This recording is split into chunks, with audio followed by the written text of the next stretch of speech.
Je vous présente Mehdi. Salut Mehdi. Salut Mathieu. Alors Mehdi qui est un collègue et un ami avant tout. On a commencé notre métier de steward ensemble. Il y a 5 ans déjà. Il y a 5 ans. Eh oui. Tu es un professionnel de l'aérien maintenant. Eh Et oui. je le sais parce qu'on a déjà volé 2 fois ensemble. Exactement. On a fait un Mexico. Caire. Ah oui, un Mexico, Caire. t'as raison. Et ben voilà, exactement. On a fait ces deux C'était choses-là. sympa. On va parler avec Mehdi d'une expérience absolument incroyable qu'il a vécue il y a quelques temps maintenant, un accouchement à bord. Tu nous en parleras plus en détail juste après. Oui. Mais avant, je voudrais qu'on revienne un petit peu sur ton parcours et ton amour pour le voyage, parce que non seulement Mehdi est steward, PNC, personnel navigant commercial, mais tu es avant tout un passionné de voyage. Et le voyage, ça a commencé quand tu étais tout petit déjà. Tu prenais l'avion pour aller en Algérie pour voir ta Exactement. famille. Exactement. Tu as toujours kiffé prendre l'avion en fait. Mais oui, parce qu'en fait, quand j'allais voir ma famille en Algérie, je voyageais en UM. Tu sais, c'est ce qu'on appelle mineur non accompagné. Et je voyageais à l'époque sur Aigle Azur, qui malheureusement n'existe plus. Ouais. Mais j'ai encore des souvenirs très très frais parce qu'en fait, je les admirais, je les regardais. Et vraiment, je me disais, mais moi aussi, je veux faire ça parce que j'adorais leur manière de travailler, de porter l'uniforme. Et le voyage, encore une fois, le fait de pouvoir allier et le côté professionnel avec le voyage, c'était un rêve. Donc à chaque fois, j'attendais que tous les passagers débarquent d'ailleurs, pour avoir ma petite photo avec les PNC. Oh, c'est Mais trop oui, mignon. j'ai toujours ma petite collection, tu sais, avec des C'est PNC vrai Aigle Azur, des PNC EasyJet, de plein de compagnies, Air Algérie, et puis voilà. C'est trop mignon. J'étais En vraiment fait, fan. Bah, J'étais ce que fan. j'allais dire, c'est un peu Bah comme oui. quand on peut être fan d'un artiste, je sais pas, d'un comédien, Bah voilà, d'une star ou un truc c'est comme ça. ça. Toi, t'es star. Déjà, quand t'étais petit, Ah ben j'étais fan des c'était PNC. les Mais hôtesses et oui, les stewards. mais carrément. Mais j'ai vraiment, à chaque fois, j'attendais la fin du débarquement et j'y allais un peu à reculons parce que j'étais un peu timide et je leur disais, est-ce que je peux avoir une photo avec vous, s'il vous plaît? Et elles me disaient, mais oui, bien sûr, avec plaisir. Et puis je faisais trop ma petite mignon. photo. Ouais. En fait, voilà, moi j'ai toujours su que je voulais exercer un métier qui me permette de voyager, Ouais. mais exercer aussi un métier qui me plaise en soi.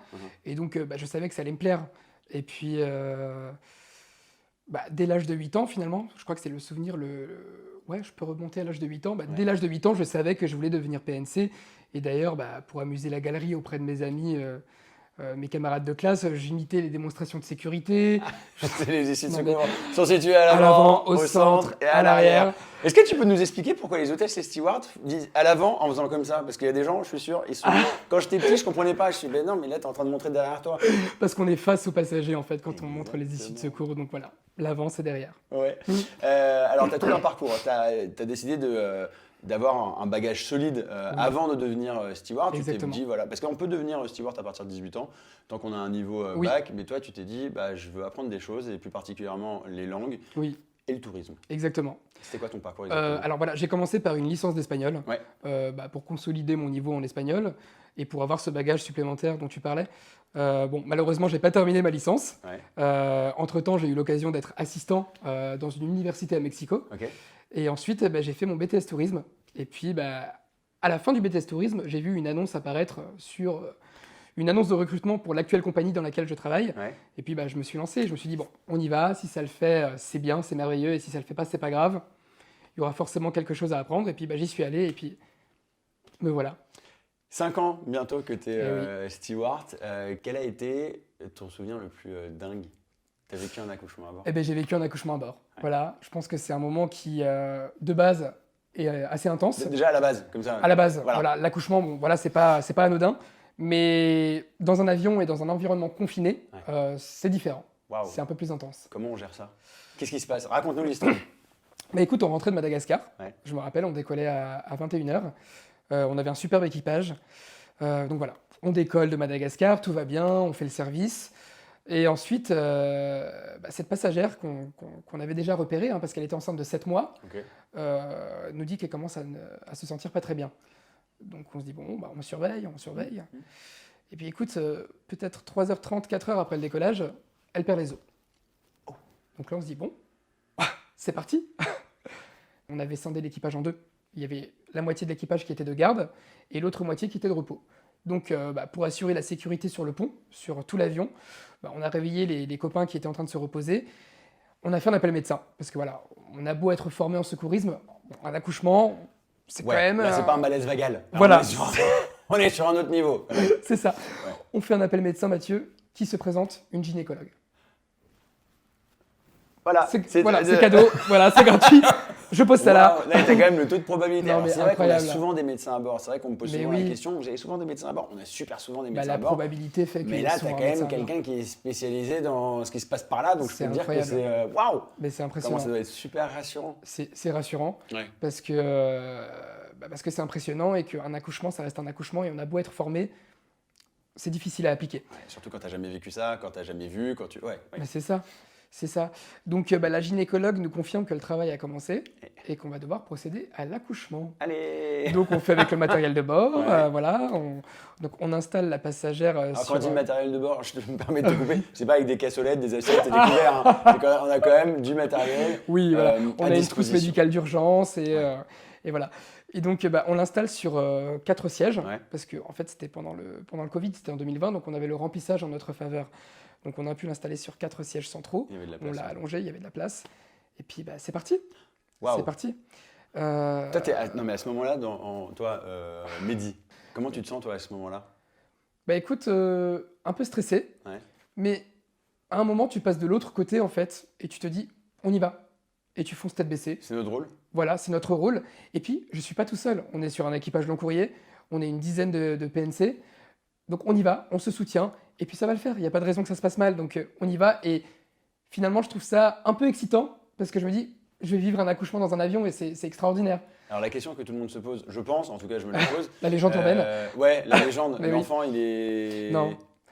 J'ai pas fini ma question. Non, mais je sais ce que tu vas me poser comme question.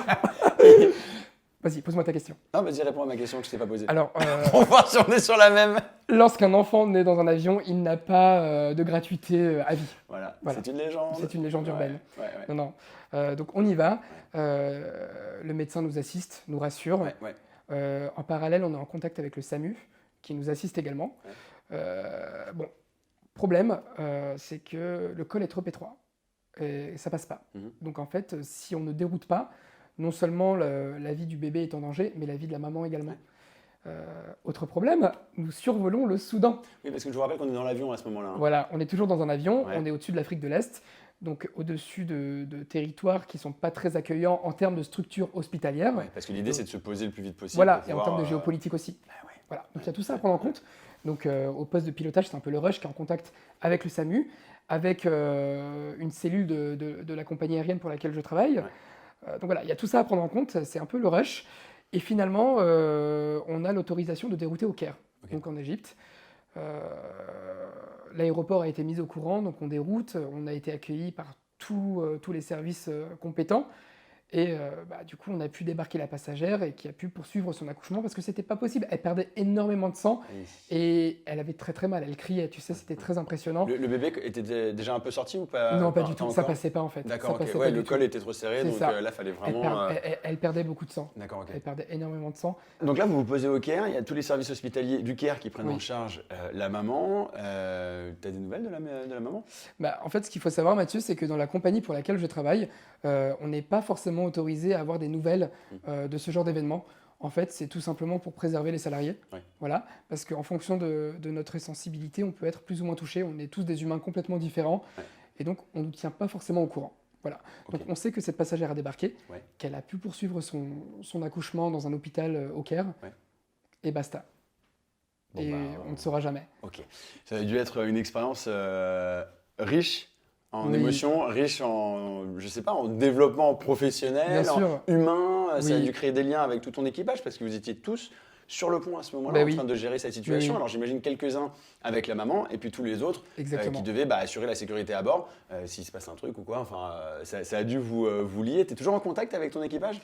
Je suis toujours en contact avec certains d'entre eux et surtout quand on a la chance de se croiser au niveau du siège de la compagnie, on se reconnaît direct et puis on se rappelle cet événement et on n'en garde que du positif. Donc en effet, sur le moment, c'était intense émotionnellement. En arrivant à Paris, je t'avoue que j'ai lâché ma petite larme. Parce que voilà, tu réalises un peu il y a toute la pression qui redescend. Tu réalises ce qui s'est passé. Tu viens de faire une nuit blanche, tu viens de rentrer de Madagascar. Entre-temps, tu as dérouté en Égypte. C'est passé trop de trucs en quelques heures. Énormément de choses. Et encore une fois, l'accouchement, c'est un événement qui n'est pas anodin. Et même moi, j'étais confronté à cette passagère. j'ai sympathisé avec elle, j'ai discuté avec elle parce que cette passagère, elle voyageait avec sa petite. Elle avait déjà une fille qui voyageait avec elle, D'accord. qui était âgée de 4 ou 5 ans dans mon souvenir. Ouais. Et je lui disais, la petite, je lui disais, tu vas voir, c'est génial, tu vas avoir un petit frère ou une petite sœur, tu dois être heureuse. Donc voilà, tu as le temps de créer quelque chose de plus ou moins intime. Et puis tu arrives à Paris, tu te dis, waouh, C'est tout fini. ce qui s'est passé, c'est Ouais. fini, mais c'était intense. Ouais. Ouais. À la fois, ça doit C'est être, assez perturbant. ça doit être soulagé. Oui. Et en même temps, tu te dis, mais non, mais j'ai envie de garder un lien. Oui, j'ai envie de savoir ce qui se passe, Ouais, j'ai ouais. envie d'être tenu au courant. Mais c'est la richesse de ce métier finalement, c'est des rencontres qui sont tellement intenses. Ouais. On a beau le raconter comme ça, on ne se rend pas forcément compte, mais le fait que ce soit en plus dans un environnement confiné, que ce soit quelques heures avec des passagers dans le ciel, t'es dans une cabine à 10 km au-dessus du sol. Ouais. Enfin, c'est tellement riche, c'est tellement puissant. Et enfin, Waouh. Au bout Waouh, de 2 y a pas- ans y a pas de mots, d'expérience tu peux pas le professionnelle, verbaliser. j'imagine, je pense qu'il faut le vivre pour comprendre Bah ce oui. dont tu Mm. parles, mais il se passe plein de choses dans les avions. Mm. Et puis j'espère que au fil de mes rencontres, dans les vidéos et de ça machin, je vais pouvoir vous faire découvrir d'autres profils tels que Mehdi qui nous a raconté un accouchement. Si vous avez vécu des choses incroyables à bord, n'hésitez pas à m'envoyer un petit mot, comme ça on se fera une petite vidéo comme avec Mehdi. Là on est chez lui, des fois on est chez moi, des fois on est dehors. Enfin, On est partout. on est un petit peu partout. Mehdi, je disais en début de vidéo, grand voyageur, oui, depuis que t'es petit, steward, mais pas que, c'est-à-dire que toi, entre les vols, t'enfiles des baskets, tu prends un sac à dos, et tu te Exactement. barres, le Brésil, l'Ouzbékistan, je sais pas le dire, pardon, je sais. Non, L'Ouzbékistan. voilà, oui. je sais très bien le dire. Oui. Israël, machin, toi, Oui. t'adores voyager, Oui. entre tes vols, t'en profites. À max, si tu devais me raconter un voyage qui t'a le plus marqué, ce serait lequel? Bah, ce serait l'Ouzbékistan. Ouais. Hein, on va parler de l'Ouzbékistan. En fait, moi, je rentrais de vol d'ailleurs. Je rentrais de Santiago du Chili. Donc, Ouais. c'était 14 heures de vol. C'est très loin. Exactement, très très loin. Donc, je suis rentré chez moi. On a atterri à Roissy à 7 heures. Donc, j'étais chez moi vers 9-10 heures. Ouais. Et écoute, je me suis dit, je fonce, j'y vais. Parce qu'en fait, j'ai toujours été intrigué par ce pays. Ouais. Dans la bibliothèque de mes parents, il y avait beaucoup de livres sur la route de la soie. Ok. Et la route de la soie, elle passe par l'Ouzbékistan. Ouais. Et donc, je me suis dit, allez, je fonce. Donc, j'ai pris mon sac à dos, j'ai mis mes baskets, mes shorts, mes t-shirts, mes joggings. J'ai pris mon billet d'avion pour Tachkent, donc capitale de l'Ouzbékistan. Ok. Et puis, j'ai foncé tête baissée. Et Le même jour? le même jour. Le jour de ton retour. En fait, j'étais chez moi, comme je te l'ai dit, à 9-10 heures. Il est fou. ouais, je sais pas pourquoi j'ai fait ça, mais sans C'est trop regret. bien. Sans regret. En même temps, je te demande ton plus beau voyage, tu me parles de ça, mais donc oui, forcément, mais oui. un peu de folie, c'est. Et tu sais quoi, il au en bout d'un faut. moment, tu es tellement fatigué que ça en devient presque euphorisant. Tu passes de l'autre côté et ouais. tu tiens le coup. Ouais, Voilà. je comprends. Qu'est-ce qui t'a marqué le plus dans ce voyage? Les gens. Ouais. Les gens. Parce qu'en fait, en tant que Français, parfois, on a cette tendance à être un peu méfiant de l'autre. Dès qu'on est en voyage et que des gens viennent nous parler, on va avoir tendance à être méfiant et se dire pourquoi il vient me parler, qu'est-ce qu'il veut me soutirer, il veut de l'argent, il veut des informations sur ma vie. Et en fait, là-bas, c'était totalement désintéressé, c'était gratuit. Et en fait, j'ai pu rencontrer des gens formidables qui discutaient avec moi, mais de manière totalement gratuite, et qui m'ont invité chez eux, qui m'ont permis de découvrir cette culture qui est tellement inconnue en France. Tu vois, Ouzbékistan, c'est pas des pays dans lesquels on voyage. Et puis j'étais avec mon petit sac à dos et les gens me disaient allez, viens chez moi. Tu sais, je voyageais dans les trains à couchettes, les gens discutent avec moi, même s'ils parlaient pas très bien anglais, tu parles avec les gestes. Ouais. Donc, Tu crées un lien, quoi. Tu crées un lien, Ouais. et ça n'a pas de prix. Ah là là. Franchement, c'est Et t'es incroyable. pas le premier à me parler de l'humain dans le voyage. Des rencontres, j'imagine que tu en as fait un petit Énormément. peu partout dans tous tes voyages. Est-ce qu'il y a une rencontre, je sais pas, qui t'a peut-être bouleversé ou que tu n'oublieras jamais lors d'un voyage? Est-ce que tu as vécu une rencontre qui t'a bouleversé lors d'un de tes voyages? Je peux te poser la question 3 fois de suite, regarde. Est-ce que... J'étais en train de m'entendre, je me dis, Quatrième mais je suis en boucle là. Allez, recommence. Fais-moi Est-ce plaisir. qu'il y a une rencontre qui t'a bouleversé Ah, il y en a dans tellement. tous tes voyages que tu retiendras toute ta vie? Il y en a tellement. Mais il y en a une que j'ai vécue il n'y a pas si longtemps que ça. Ouais. J'étais en road trip en Inde le mois dernier, Ok. pareil en sac à dos. Ouais. Et en voyageant dans un bus à couchettes, j'ai rencontré un local, un Indien, qui m'a invité à célébrer la fête de Holi. Ah, c'est là où il y a toutes les, Et oui, les et c'est- poudres de couleurs. Exactement. Tout ça. Et chez les hindous, parce qu'il était hindou, il y a plusieurs religions en Inde, mais lui, il Ouais. était hindou. Et c'est très important pour eux. Ouais. Et en fait, il me dit, écoute, si tu veux, je t'invite à fêter Holi chez moi, dans ma famille, dans mon village natal, à une quarantaine de minutes d'Udaipur. Donc moi, je me dis, pourquoi il m'invite? Qu'est-ce qu'il veut? Enfin, tu vois, tu te méfies, encore une fois, c'est horrible. Ouais, je c'est ce que déteste, ouais. je déteste. Mais bon, je me méfie parce que je me dis, je suis en Inde, je suis tout seul, il faut quand même être... voilà, il faut faire attention. Ouais. Et finalement, le lendemain, il est venu me chercher dans l'hôtel que j'avais réservé et il m'a ramené dans son village et j'ai été reçu, mais j'ai jamais été reçu aussi bien, quoi, comme un roi. Ouais. Il m'a mis à l'aise, il m'a expliqué ce que chaque couleur signifiait. Ok. J'ai mangé de la nourriture indienne, mais à gogo, incroyable. Trop bien. Et puis, toute l'après-midi, j'ai fêté cette fête avec sa famille, et c'était incroyable. Et il m'a invité à dormir chez lui, donc j'ai été accueilli par ses parents. Pareil, il parlait pas très bien anglais, mais tu fonctionnes avec les gestes, et puis ça le fait Les très bien. sourires, les regards, Les regards, un peu les de émotions, musique, un peu de De chant, la musique, un peu, plein énormément de trucs. musique, de Ouais. couleurs, d'odeurs. Ouais. Enfin, vraiment l'Inde, j'avais un peu peur au début. Ouais. Et en fait, c'est un pays qui réserve tellement de bonnes surprises. Je pense que c'est un pays, soit tu tombes amoureux, soit tu peux le détester aussi. Parce que voilà, ça va pas à tout le monde. C'est bruyant, c'est plein de choses.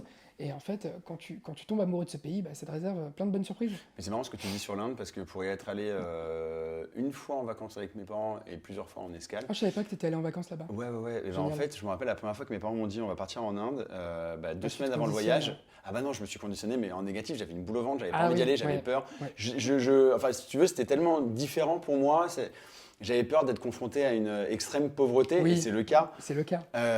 Et j'ai beaucoup angoissé. En fin de compte, arrivé là-bas, on a passé 2 semaines, mais absolument Ah, mais incroyable. c'est merveilleux. Les gens sont souriants, les gens sont gentils, Mais les oui. gens sont avenants, Oui, les oui. gens sont. En Tu fait, parlais de on a- couleurs, c'est ça. il y a des monuments dans tous les sens. Enfin, c'est incroyable l'Inde. On n'a pas les mêmes codes, mais ça reste des personnes très attachantes. Ouais.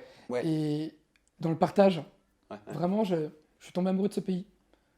J'adore. Ouais. Franchement, n'hésitez pas. Si vous avez le moindre doute sur l'Inde, envoyez-moi des petits messages. Je suis pas un expert, hein, mais on pourra parler de feeling.